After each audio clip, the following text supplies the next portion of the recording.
নমস্কার দর্শক বন্ধু। 2025 সালের ইংরাজি জানুয়ারি মাসে দুটি রাশির খুবই ভালো যাবে। লটারি এবং ফাটকা যে কোনোভাবে হোক তাদের কিন্তু অর্থপ্রাপ্তির একটা সুযোগ কিন্তু আসতে চলেছে।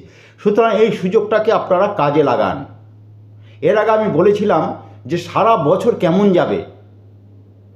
অনেক তো ইউটিউব দেখেন বা অনেক কিছু দেখেন, আমারটা শুধু একবার মিলিয়ে রাখবেন, তারপর আমায় জানাবেন এবং কেন যাবে তার কারণ আমি ব্যাখ্যা করেছিলাম। আমার আগের যে সবগুলো ভিডিও দিয়েছিলাম তাতে আমি ব্যাখ্যা করেছিলাম কোন গ্রহের অবস্থানের জন্য এই জিনিসগুলো ঘটবে। যাই হোক, ব্যাখ্যা এখন এই শর্ট টাইমে আমি দিতে পারছি না। দুটি রাশি, এক হচ্ছে বৃশ্চিক রাশি।